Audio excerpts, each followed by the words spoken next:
What's up, y'all? It's Mike in the building. I wanted to come back with another finance video because I haven't done one in a while. I think the last one I did was the yearly and quarterly goals.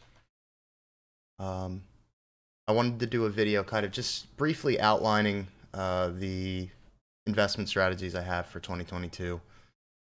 They're pretty different than what I've been doing since I started. So let's see. Yeah, remember when I broke $10,000 and then I was like, yeah, it could fall. I'm aware of that. Yeah, this has been pretty painful, but I had no kind of like end in sight for when I was going to sell any of this stuff, or sell the portfolio in general. So it's only as painful as you make it. I mean, if you're investing long term, like 10 plus years, this doesn't matter. I'm staying with the strategy that I was planning in like November, December of 2021 when I was kind of outlining my goals for myself. So one of those goals included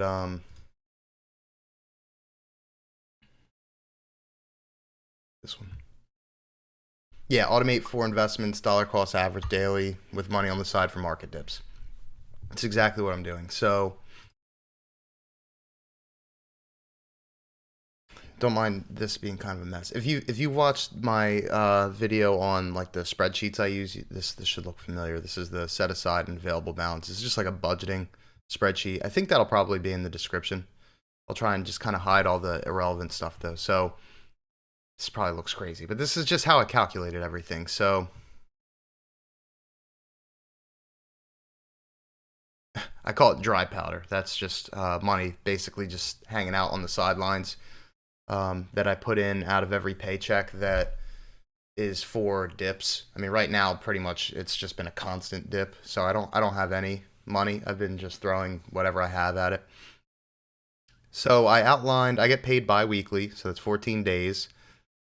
For the stock market, that means that you have what 10 available days that the market's open, barring any holidays.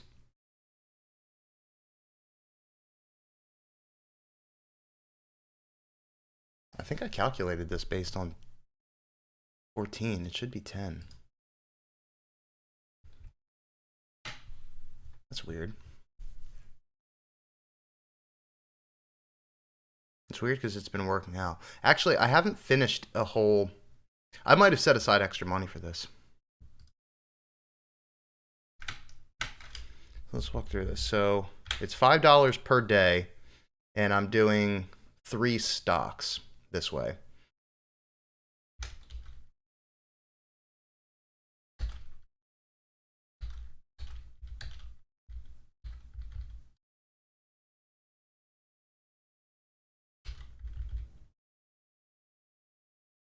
Okay, so it's $5 per day for 1 stock. That's $70 for 14 days. It really should be 10, but that's fine. It just means I'll just have extra money in there. I'll probably fix that for the next paycheck, and then I want to do that for three stocks. So that would be about $210. It's going to be less for the 10 days because the market's just not open every day. Then yeah, I'm just doing like $50, $75 extra. It's just going to go in as cash. Like I said, lately I've been buying with that money just because of the state of the market. And then I'm doing something similar for crypto, calculated a little differently because the market should be open every day. There it is, open every day. So it's 2 weeks. I'm going to do, I didn't want to do daily because the fees were just crazy. I think that was the reason why. And also, I don't think BlockFi, I buy my Bitcoin and Ethereum through BlockFi. And I think that there's a minimum. So when I broke it down daily, I didn't reach the minimum. I think it was like 20 or $25. So I figured I'd do it weekly, which is better anyway because the fees are a little crazy if you try to do it daily. It literally like cuts your money in half. So that means $35 per week per coin. So I'm actually doing it for Bitcoin, Ethereum, and Cardano. That's why the 3 is there. So that's the total I'm allotting toward crypto per paycheck. So I just set that aside in the bank account and then have BlockFi and Coinbase. Coinbase I use for Cardano. Just pull it out one every week. So that totals like 500 that I'm setting aside for all this stuff every couple weeks. So it should be a decent amount. I feel like it should be a pretty good investment. And the dollar cost average is really nice just because you're not trying to time anything. I mean, I do have, like I said, I'll have set aside money for dips, but it just honestly, psychologically, it just makes the dips feel so much better when you have money on the sideline because you just see your portfolio bleeding like this, and it feels good to be able to buy stuff because you know that you're buying it at a discount. So there's like some positivity in it because this is just painful. But it's already bouncing back a little bit. You can see it kind of coming up there. See where it's really noticeable. Probably just today. Yeah, today wasn't too bad. So yeah, the three that I'm buying daily are Matterport, Nvidia, and the S&P 500 Vanguard Index or ETF. I was looking. This was interesting to think about too. And today I was thinking about experimenting with SARK. If my portfolio continued to kind of look like this and just bleed out, but today it seemed like it could have been a turning point, and I'm going to get to the possibility of why that was in a minute. So SARK is actually an inverse. How do they word it?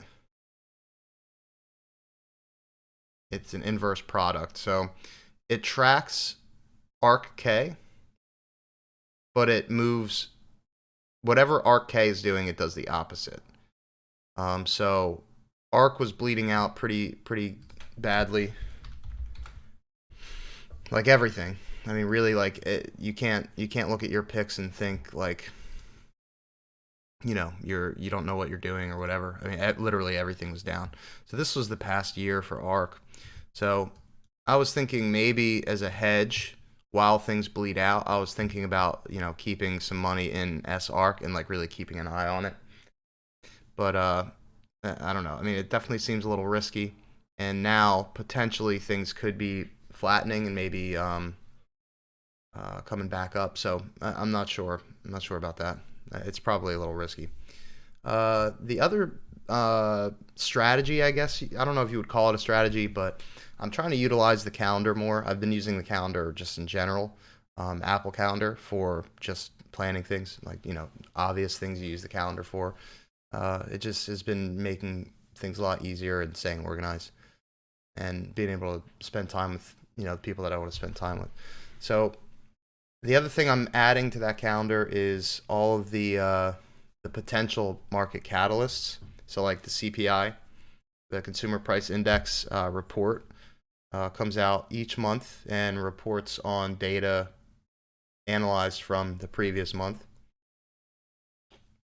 It's essentially just your inflation marker. I added all of these release dates to my calendar because the market absolutely reacts to them. I mean, even something like crypto and Bitcoin, people thought was an inflation hedge, but now I think that so many larger investors are in it. It acts more like stocks, the stock market. Like, it's not as separate. So it's important to just, you know, understand the psychology of the market and what they're reacting to. This is a really useful tool. Sometimes they'll react to the jobs reports too. So this is your like unemployment rates, jobs created, and things like that. Statistics for different demographics. So that has all the release dates there. I believe this is all also monthly. So I you know, I mean, if you follow stocks closely, you want to get into the market, or it'd probably be better if you're already in the market because you're not going to care about this. But like the more involved you get, the more you learn, the more this is interesting, because you just know that the next day, or when this report comes out, the market's going to react. It's either going to go up or go down. Like, something's going to happen, and this is the catalyst. And it's just the information that it has based on the state of things. It's really good to just have an understanding and a grasp of that. And then this is the FOMC meetings. They're not monthly. There's only 8 this year. I don't know if it's always 8, but I added these to the calendar as well. I guess it's just kind of like it's just like it takes the temperature of the Fed, right? Is that really 8 regularly scheduled meetings during the year and other meetings as needed. Links to policy statements and minutes are in the calendars below. The minutes of regularly scheduled meetings are released 3 weeks after the date of the policy decision. Excuse me. Yeah, so I feel like those are important things to mark down on the calendar. And then the last thing that I just added to the calendar today, and I'm going to try and add more catalysts, and maybe I'll make videos about what I'm adding. So if anyone is interested, they can add them to their calendar as well.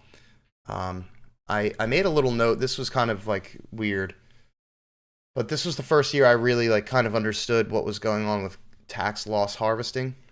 I think it started it might have been like November, sometime in the last quarter, where people will ditch their losers, and it's basically to counteract their tax burden for their winners. The capital gains, or whatever they made off of their profits. So they just try to counteract that by selling their losers, and then typically they'll just buy them back when they're allowed to the following year. I think there's a period of time where you have to wait. It might be like 30 days or something like that. I think it says something about it there. So I marked this down, I think, right on the first day of the fourth quarter. Just so I don't think that's when it started this year, but if I can just see that and say, oh yeah, okay, that might be a catalyst for some things to fall significantly. It's just a way to kind of brace myself for it and just keep it in the back of my mind. But I want to try and start doing that with more catalysts, maybe even like if there's predictions and things like that, I want to just try and add them to the calendar. And again, I mean, it's kind of strange because this stuff would probably matter more if I was trading. I mean, I'm dollar cost averaging, so it doesn't really matter, but I still think it's good if you're in the market and you're interested in it to be informed,